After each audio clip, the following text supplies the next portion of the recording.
Hey friends, welcome back to Nosey AF, conversations about art, activism, and social change. I am Stephanie, and I don't want to waste any time getting to today's conversation because, let's be real, the way the world is set up right now, February 4th, 2025, we could use a little reminder about community arts advocacy and just plain kindness. Let's take a deep breath.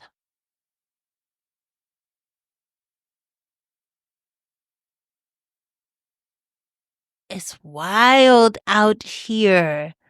Lisa Degliantoni is exactly the person to deliver this message. As a dedicated community advocate for arts makers, she is the founder and co-director of Evanston Made, a nonprofit arts organization that brings visibility, support, and opportunities to artists in her community. What a treat! Thank you, Lisa.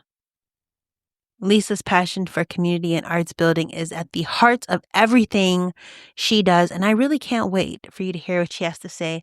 And also, Lisa started all of this at the age of 40, which I think is really great. You know, like Julia Child, Vera Wang, Kirstie Alley kind of a thing. I think it's dope. So I'm really happy for you to meet Lisa today. But first, theme song.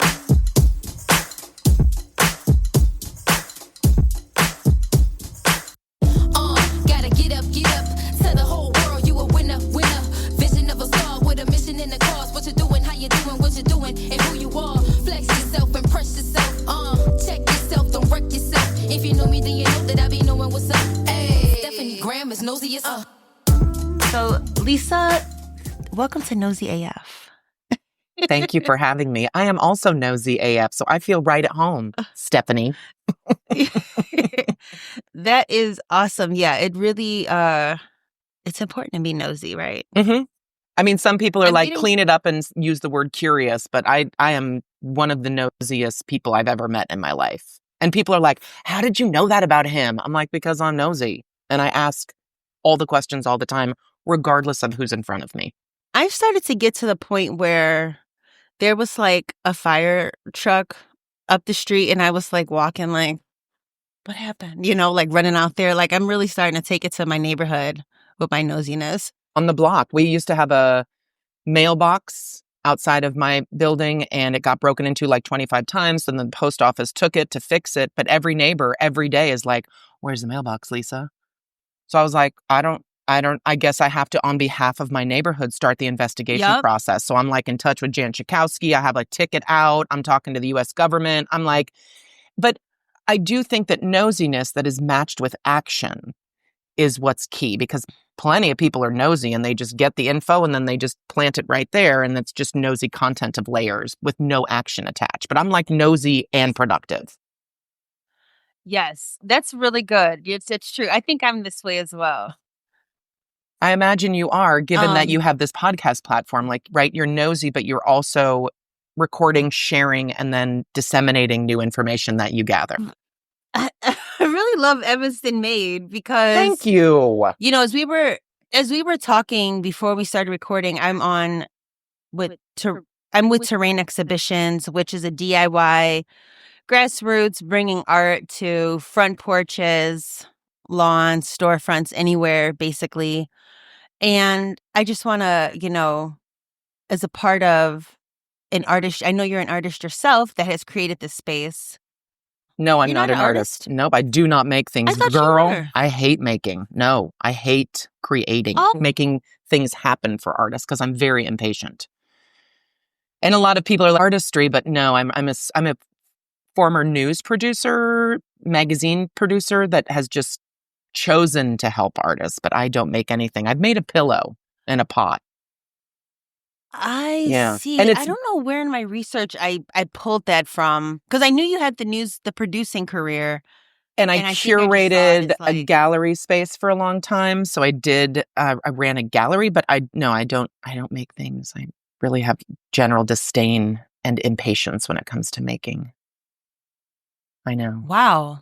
Why help artists? I They're know, so right? wild. So I ran at the intersection of turning 40. I was doing some self-evaluation of career versus vocation, right? Like, am I just gonna, because I'm by nature, I'm a hyperactive extrovert workaholic. I just like to be in work environments. I like to execute. I like deadlines. I like producing things. So I knew I could do that for the rest of my life, but I wanted to either be like Oprah or Anna Wintour or not do it, right?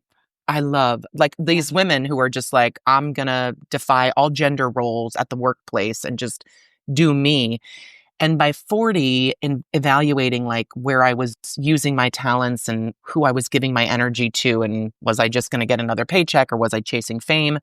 I did a sort of reevaluation and decided that I was going to pursue a vocation where I took my energy and my talents and I gave them to a group of people or a cause.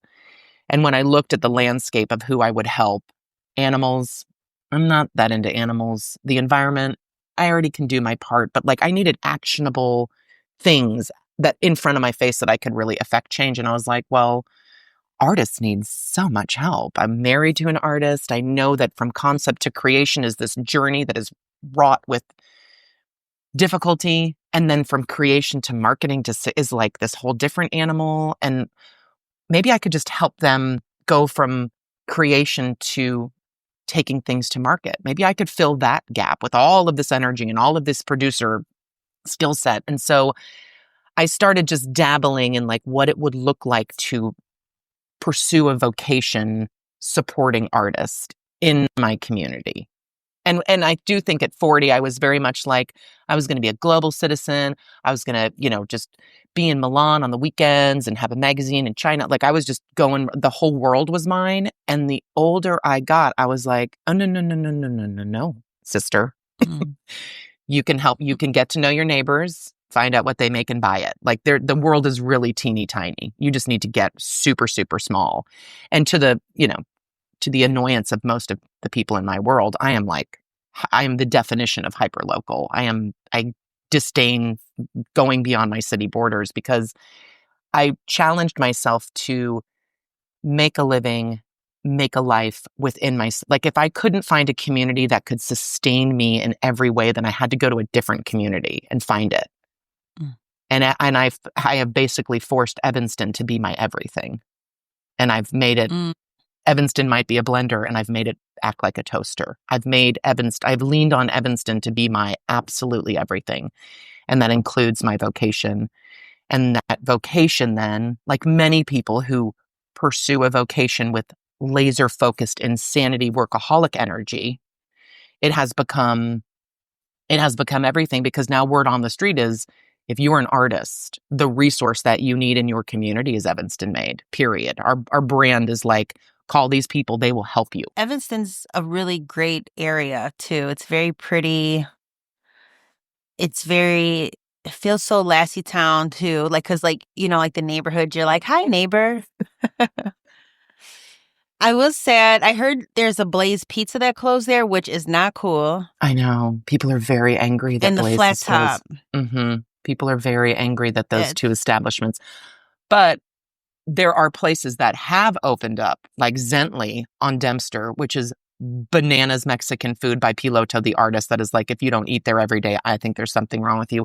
Mench's Deli that just opened up, a traditional Jewish deli with a pastrami sandwich that's like out of this world. Like we have closures, but there are openings in our food department that seem to just keep happening. We keep getting like amazing lefties bagels, like these people who are super passionate about their food jam do find this. And Flat Chop was a chain and Blaze was a chain, but we've got some independently owned restaurant things that are happening. But still, Blaze was like, that was the $5.99 savior. I loved Blaze Pizza. Oh, yeah. I love them too because everybody can always find something. Yes. Like when I heard that, I was like, oh my God, I'm so sorry. Hey, you're right. Evanston is this magic little, and I've lived in, I'm Gypsy Rose. My bag is always packed, 1 foot out the door. I'm always leaving somewhere. I've lived in 9 states in North America. I love shiny keys. I love new. I have been here in Evanston for 12 years longer than I've been anywhere since my parents' house in the Bay Area. So I've this girl's been around. And Evanston is very different than any other community I've lived in. And communities that are like in my top 3, like Brooklyn. Obviously, Brooklyn is the greatest place that's ever been invented in North America. I love Brooklyn. But Evanston is this mishmash of sort of a petri dish of all the things that the rest of America is, but without extremes. I mean, we have rich people, but we don't have like crazy, like, I think we have a billionaire. We have poor people, but we don't have like our highs and our lows are pretty manageable, but we have every single problem that any other community has.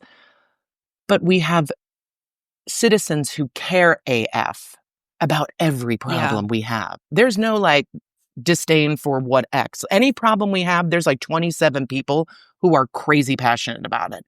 And there's a lot of communities that are like, yeah, we don't do bikes well, and who gives a crap? We don't do bikes well in Evanston. There's 27 people that are like, bikes. Like we have a very engaged, caring community about so many issues.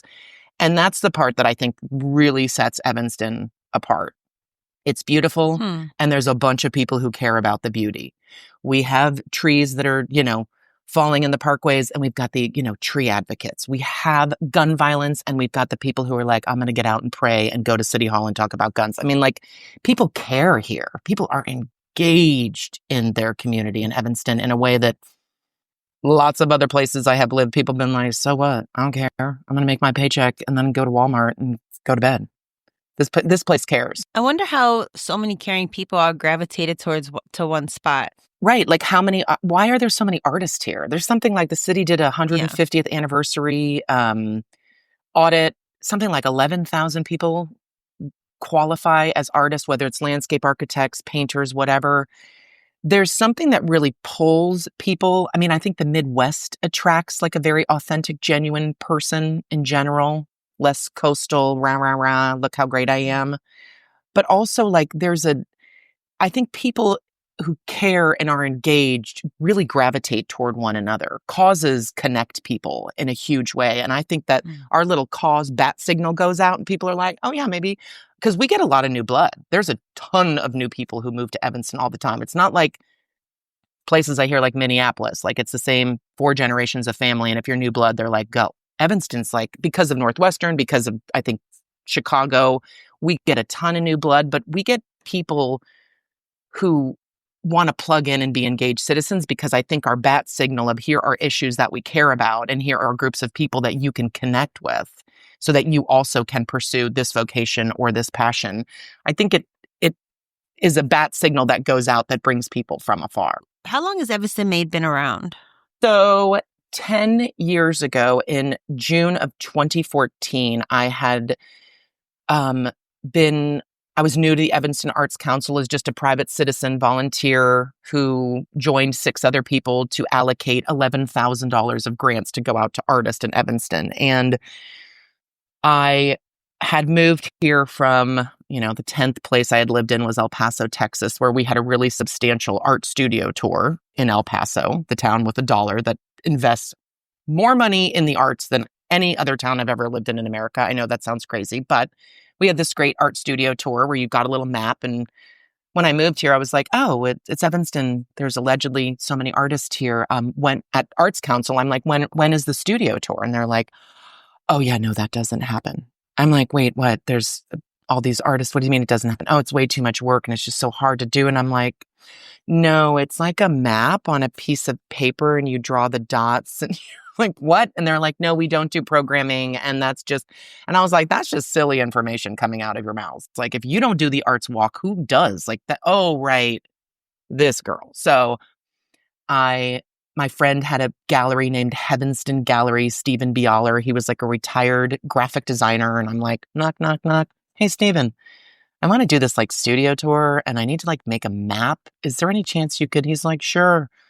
Designs a map, 45 locations. We just do one simple studio tour. That was it. 45 art studios and just handed out maps around town, hung them in windows and just invited the community to just go explore art studios. That was it. It was free. It's free to participate, free to be in it. We did everything, me and Stephen paid the printing bill and created the maps. And then that was just like that was it. Because like, as soon as artists were like, wait, someone's going to help us. Hold on, there's helpers. They were like, okay, that was really fun. Thank you so much. Next year, could we do that again next year? And could we also have like an exhibit so people could see the art before, pick which artist they like, and then build their studio tour on that? We were like, sure. And then the next year, so it's just like every year, the artist, and this is an artist-centered artist. It's not artist run, but it's artist centered. So whatever they came to the table with in terms of what they needed as a body of people, we were like, oh, we'll design a program that meets your needs. And they were like, I think it'd be easier for the general public to like see our art in person and then plan our studio tour. And we're like, oh, okay. So for the last 10 years, it's just been this growing body of people, artists who've advocated for themselves, but then they've been able to take their needs to a group of volunteers, myself, Liz Kramer, Jackie Eddy, Kathy Helper, this like huge group of people who've come together and said, we are in service of you. Tell us what you need to level up your practice, your personal career, your visibility, all of it when it comes to art. And that's this being so responsive to artists' needs, I think, is also a different way to operate when it comes to supporting artists. I think there's a lot of programs out there that are like, this is what you need. You need X, and you need this kind of frame, and you need this kind of art dealer. And we were like, just tell us what you need. You've been doing this. You're the experts in your own field. And 10 out of 10 times, and this has been the biggest shocking reveal, is that artists need community. It's a very lonely, isolating support. You're in your studio, you're editing your podcast. You're like, is anybody out there? So they need community. And some of that community is art patrons. Some of that community is just neighbors to wave at and be like, you're alive. We see you. You've been in your studio for 20 hours. And the other part of it is friends, because those art friends, maybe they have materials they need to let go of. Maybe they have a certain practice technique that they've picked up. So like, it's this, what has been the biggest interesting reveal is that Evanston Made has just created community for a really typically disparate group of people who don't have a platform. Dancers have a stage. Bands have a fan base where people come sing. There's no like, artists are isolated and alone in a studio. There's no platform that's like, let's come see all of them together. You got to like develop the platform. And this is what we've done. We've just created this platform for them to have community. And I do think that is really, 99% of the reason of this success is we met a need that just was not even existing in this community. This is not new. It happens in many places, but in Evanston, it certainly wasn't happening. Yeah. And you keep showing up and helping. Yeah, which is important because a lot of people get what if tired. You stopped? I can just stop. I can just go to the beach and stop. I mean, like, because it's really rewarding work because it's actionable, it's results driven. It's not like ethereal and we're going to wait 27 years and see what happens. I mean, we're trying to change the culture. The cultural shift of it with the private citizens is longer term work. Community building in any capacity is like, you got to wait 10 years. But the work that we do for and in service of the artist is really actionable, quick. I need to learn how to photograph my work and I can't afford a professional photographer. Can you help me build an at-home studio? Like it's all solvable problems that on their own an artist just maybe wouldn't have the resources and the list serve of 400 people to reach out to. Wow. Yeah. As you talk, I think of like, how could this be replicated? And I think of like, as you start small, like just start small. Yeah. We get a lot of phone calls like Kankakee. I got a friend who lives there. She's like, could you come and create Kankakee Made? And I'm like, no, but you can. Like, you can do Skokie Made. I mean, like, and part of me is like, we should make a cute little franchise booklet of like how to grow an arts-centered advocacy organization in your community. Because I also think there's this cultural shift that started, I don't know how many years ago, the handmade shift where people care to know the maker ethically. They want to follow and be conscious consumers and they want to move away from fast fashion and they're willing to pay the higher price. Like there is this general draw towards really knowing the maker. it's so much more interesting and sexy and fun and just makes you feel better, right? And so I'm like, what's right in front of our face that we're not capitalizing on in this community? We have thousands of makers. We've got a guy named Sam Goldbridge that creates knives that are works of art, but also like they could cut through a cell phone in like 2 seconds. Like this incredibly, wow. and then there's some guy who like makes guitars, and they're the most incredible guitars. But it's, it's really quiet. It's the Midwest. People are very humble here. There's not a lot of like braggarts that are, come see me and I'm so great. So it's just like, this could be replicated in so many communities because there's so many communities full of really, really talented people. The missing link is just the sort of the loudmouth promoter pack of volunteers who, want to make that happen. But yeah, we could make a little cute booklet on like just how to do this everywhere. That'd be so fun. I'll add that to my list of things to do. Right? I know. Terrain would be like that as well. Like, oh my God, terrain is so awesome. We want other people to say like, you can have terrain, Skokie. You know, you don't have to have like, you don't have to wait for us to do anything. You can just do it right now. Yeah. Terrain is, and that's the other thing too. Like, I feel like our missions are so similar because one of the things about Evanston Made is we just want art to be everywhere, right? We don't want we want no barriers. It shouldn't be on white walls behind the, skinny person at the desk and making you feel like you don't have the language. Like art should just be just like murals. It should be everywhere so that your life is just more beautiful and you get breaks to think about something other than just the crap that you're going through, right? And what I love about terrain is the whole front yard art phenomenon and like really smart, interesting, amazing month-long art installations that are just everywhere. And it's just like Evanston Made. People are like, what is that? Why is that in my friend's yard? What's happening? And it just stops people. It forces them to engage. The engagement methods are like from the QR code to the website. I think it's so pure and beautiful. But again, it's like, how do you grow that? How do you keep that going? How do you get the enthusiasm? And it's biannual, right? So it's 2025 is the next one. How do you not keep from burning out? Like, it seems like you have like a lot of energy to be a great advocate, to share. How do I not burn out? Yeah. I mean, I think one of the things that really keeps me going, just as a human in general, it's like why I like cooking so much, why I like talking to people. I really like results. If I was doing work where I felt like, man, I mean, of course, there's goals and KPIs that we've set for Evanston Made that are just like, keep us striving. Like, I really wish every single citizen in this town had one piece of art in their house. And then there was a database and then I could thank them all in person. Like, we have these like really insane, ridiculous goals. But what keeps me going is like the manageable day to day. There's just really simple wins every single day with this kind of advocacy work that we do. And it allows us to have these low hanging fruit wins that keep us going while we're trying to make massive cultural change in our community. So it's like, I need a studio because mine burned down. Cool, here's one. Like we have a simple, low barrier. I actually need to find a new place to do my framing because my old frame shop closed down. Cool. Here's one right here. So we operate like 20% of our deliverables every day are just super simple resource plugins.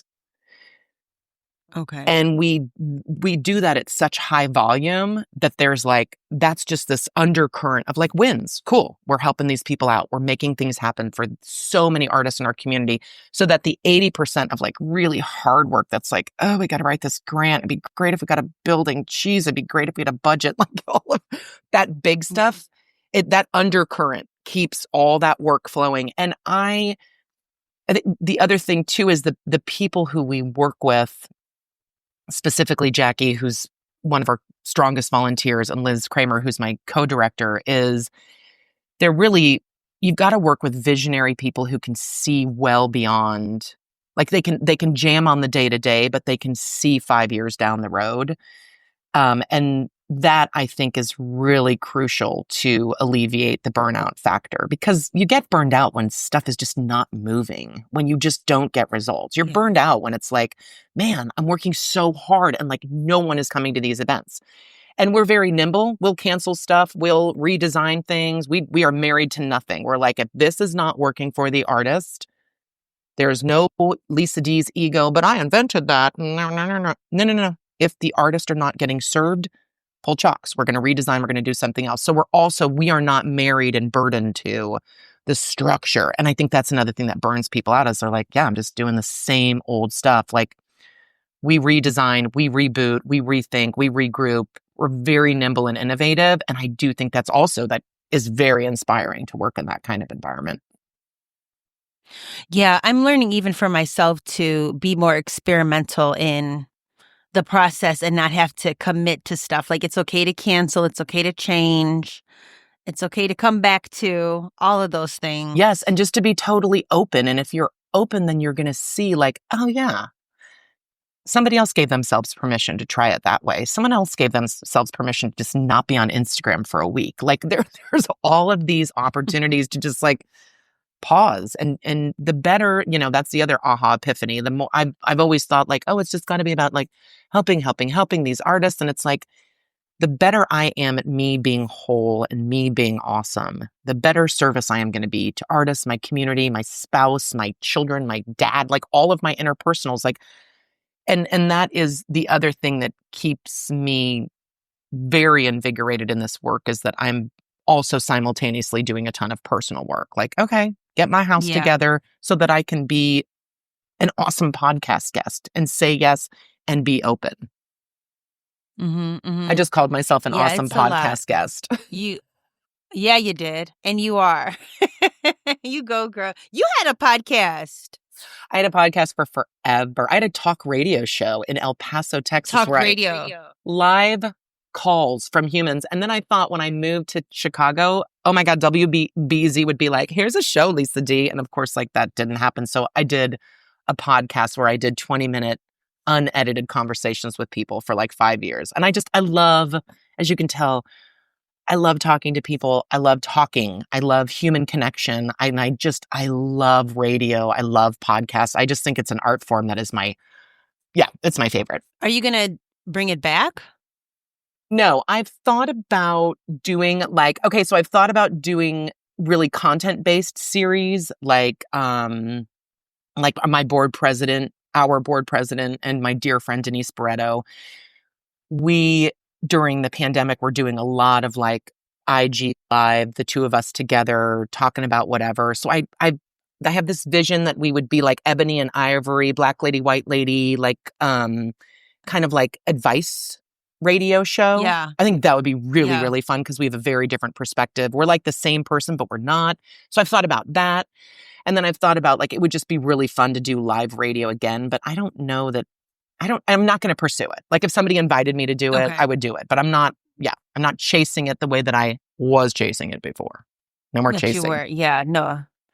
I understand that. There was do you know the website AppSumo? It just always tells you about different web tools that are on sale. So it can say like Riverside, pay $30 and you have it for a lifetime, like things like that. And they just had one for folks who want to start their own radio show. And I was like, oh, that looks fun. Oh my God, that'd be so fun.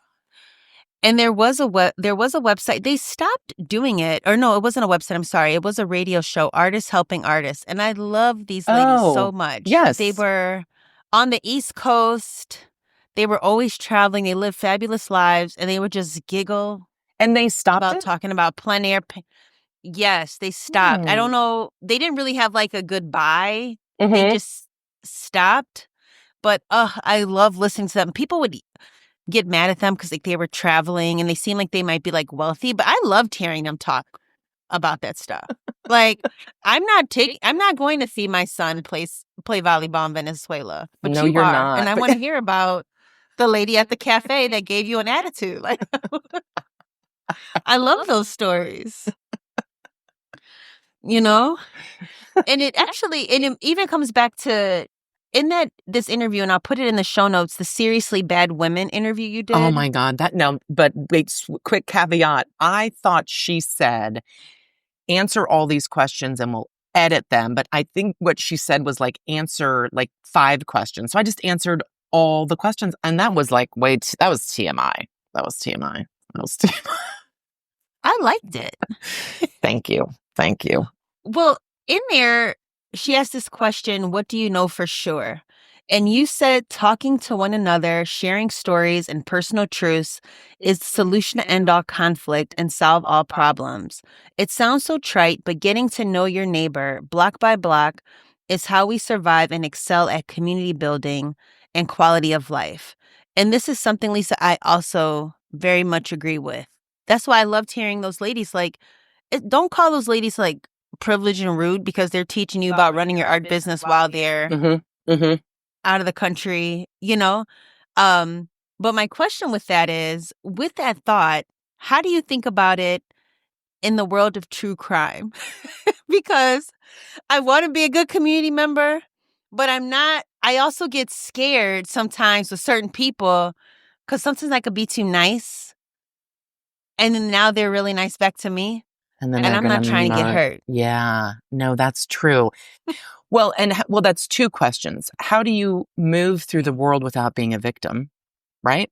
What methods do you put up in place to be like, from self-defense class to just like reading the room? So how can you be awake in a planet where, and you don't want to operate from a like, I'm so scared and everyone's coming after me, but like you need to have your wits about you, not be a bird brain. Some people are perfect victims. Perfect. Yeah. But then simultaneously, how do you not know your neighbor and then be like, I had no idea he was a serial killer. You see those interviews with those people, they're like, we didn't know. We saw Jamie killing the bunnies in the backyard, but we didn't know. So like, it's twofold. Can you be self-aware and awake enough moving through this world that you're learning who humans are, how they operate, who makes eye contact, who doesn't? Simultaneously, can you get to know your neighbors and be like, okay, let me get a read on everybody on this block in this room?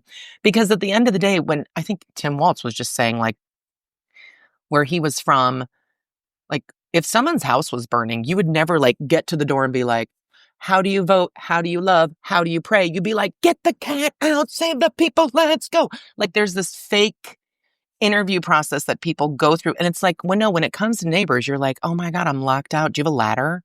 I am making cookies and so like, there's this very basic screening. And I really think that a lot of us on this planet just go through life with blinders on. So they never learn different personality types. They never learn about themselves. There's no authentic get to know yourself and the people around you because you're just whatever. You're isolated and you're boring and you're not nosy.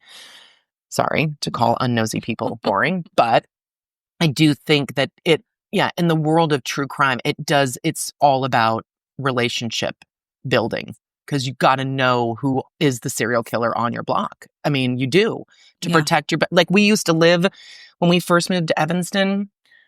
My kids were dinky. They were like, I don't know, 5 and 9. And they were immediately latchkey kids, both my husband and I, working full-time jobs, taking trains hella far. And I'm like, all right, you two, you're on your own from like 3:27 p.m. until 7. Like you're either inside or you're on the streets, but you're together. And we lived next to a HUD building that was 10 floors of like the characters, Vietnam vets and the mentally unhoused and former streetwalkers. It was chaos. And we were right next door. And I was like, this is an opportunity for me to get every person in that building to get to know my babies and to understand that I'm the mom. Number one, I will cut every one of them if they mess with my babies. But number two, if they see some other white lady taking my babies, so I was like, and instead of running right from that chaos, I was like, okay, let's get to know all the people. So from Ross to Dennis down, we had besties in the building. My kids knew So again, I could have taught my children who were dinky to be like, this is who you walk away from on the street. But I'm like, no, every neighbor is a resource and they're a helper. Yeah. And if you build that relationship with them, if something is going wrong, you have help on the street.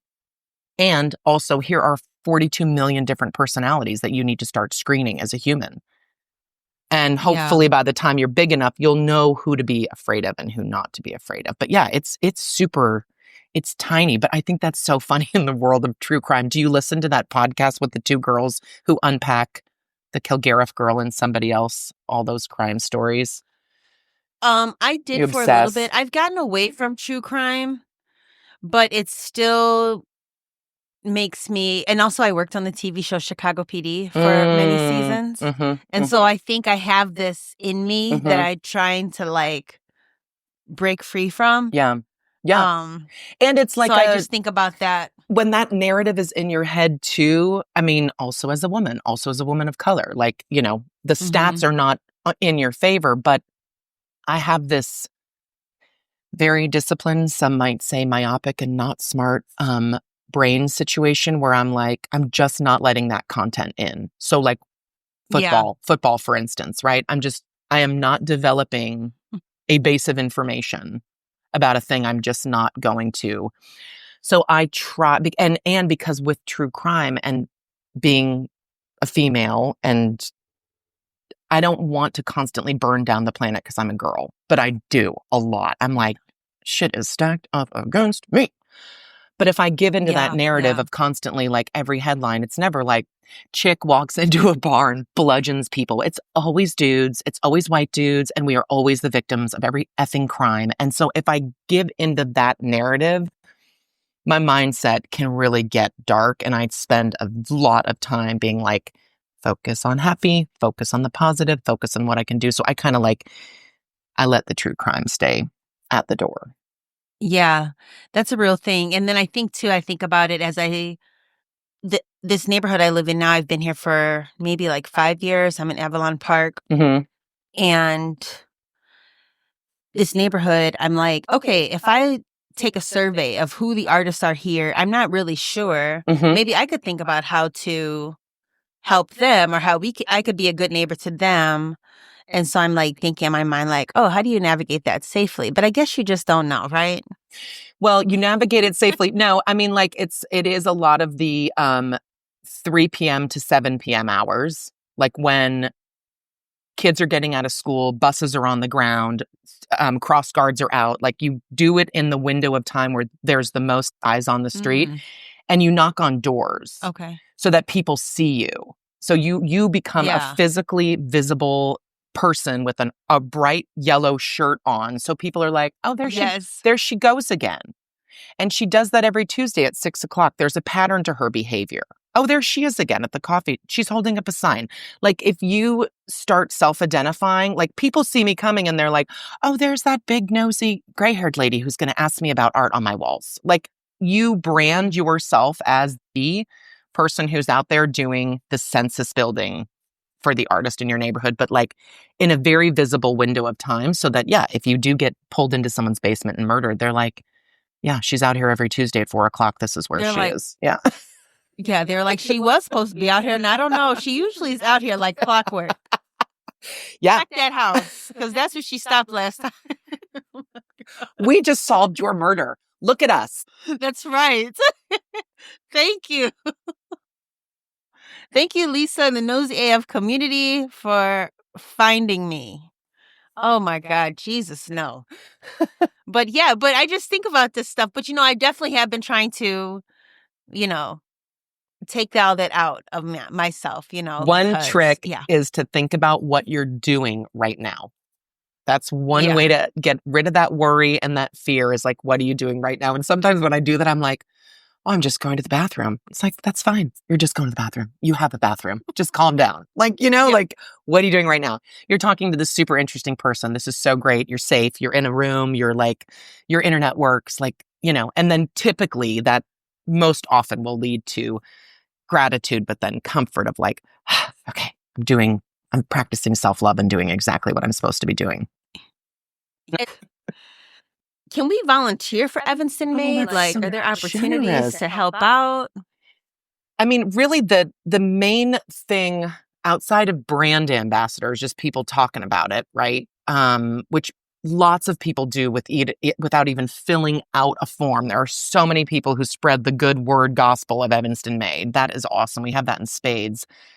But physically being present at events, we always get, people are always like, I'm having this event. Can Evanston Made have a booth? Can you bring an activity? Can you do a pop-up? So Evanston is doing this folk festival, this folk music festival. And they're like, it'd be really great if we had like a maker's tent of like all the art that gets made in this market. And I'm like, oh my God, that would be so great. And we could really publicize our artists, but like, we're going to have humans to answer questions. So like at our events, we have this on our website, we've got a volunteer tab, and then we list events like show up at the Makers Market and answer questions, or show up at this pop-up. So there is an opportunity to always just come for an afternoon and talk about what we do and or the artist that's there, because it's also, I think, not to globally say that all artists are very shy introverts, but like by the time they get to the framed object on the wall, they've come a long way. It's a long journey. They're tired.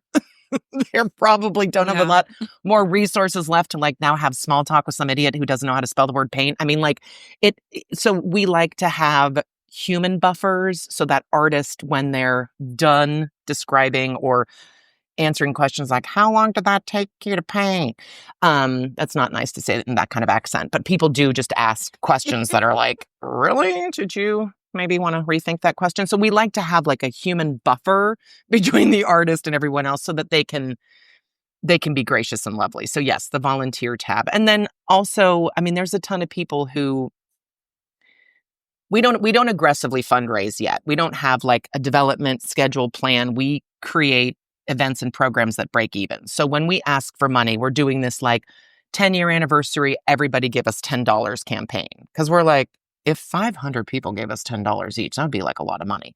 And so we're trying to be, and we're also trying to democratize the level of the philanthropic opportunities. Like, we don't want you to be like, I'm an arts patron because you have $42 million. You can be like, I'm an arts patron because I bought a poster for $75 from my neighbor and I gave this arts organization $10 and I am an arts patron in my community. Like, we really want everybody to be a collector and everybody to be a patron. So we always say to people, like, if you like what we do, send us $10. Like, you don't need to, of course, someday we'll be asking people for millions of dollars, but the other way to get skin in the game is just to collect a piece of art. Like, send us $10, volunteer at an event, just like really get engaged in your community. Because, I mean, not to be like, it means the world for an artist to, but if you're making something and like you go a whole year and you don't sell anything, or no one comes to your studio, or like you get a couple likes on Instagram, like that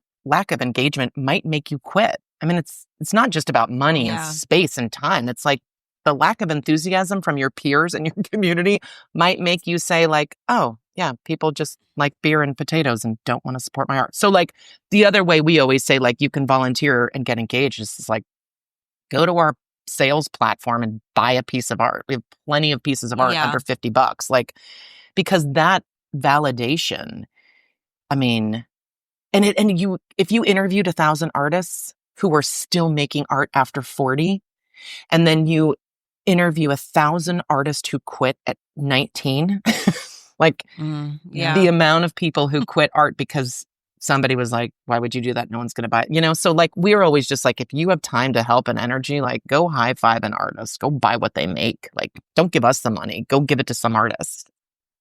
Yeah. And you, Stephanie, start knocking on doors in Avalon Park, because, even if you just did 5 people, and even if you just did a pop-up in a coffee shop, like that, the ripple effect of the minuscule effort to help artists in your community is unbelievable. And the reason you don't know who they are is because there's just no platform for them to share who they are and where. And like, as soon as that launches, it's like, oh my gosh, Avalon Park Made, boom. Yeah, it's like, maybe I can just ask at the park district. Maybe we can just have something there, even if it's just like a mixer or something. Yeah. It doesn't have to be a lot. So there is this seismic shift that I just sort of mentioned at the top of this interview. Like, we really need things to be different. We have been in this 10-year chaos hell based on this game show jackass who somehow took over, right? All of our media outlets. All of our media outlets have been making a lot of money because of this fool, and we need to cancel that. We need to turn off his channel, right? But absolutely, I think this whole entire world, if things go as planned and we all do something, we're about to go into this moment of like joy and connection and community. And like, I am here for it. I have been working on that infrastructure for 10 years. I have everything in place for all of these people to come out of the woodwork and gather together in the name of community. And I just kind of feel like there might be a little cultural renaissance in the connection department. We might be about to see people finally feeling comfortable to just be super different and show up. Where before it was like, you're going to be different, show up, and then be just, thrown into the river. I think we're about to enter a very different cultural time. And people like you who are willing to record and share and be curious you're really poised to be, I think, cultural change makers in that department. Because we're going to need that more than ever, because people are going to be feeling the excitement and the joy to experience what it is you're doing. So don't stop, do more. If I could just give you some advice. Do more, Stephanie. Thank you so much. I want to tell you to do more too, but you're probably like, I don't need you to tell me that. I'm doing plenty. That's why I'm going to the beach. Or if you see a model out there, because you talk to a lot of amazing people, you're involved with terrain, SAIC homies, all the people, if you see someone out there doing something in this artist mission-driven arena, be like, here, because this is, again, not about Lisa D. It's not about Liz Kramer. It's not about Evanston Made. It's about the artist, how we can be in better service.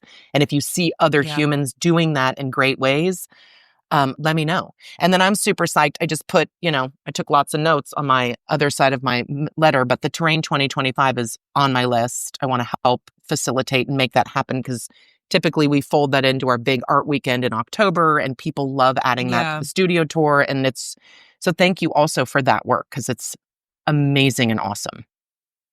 Yeah, cool. Thank you. Thank you. Thank you. This was lovely. Y'all know something that I realized?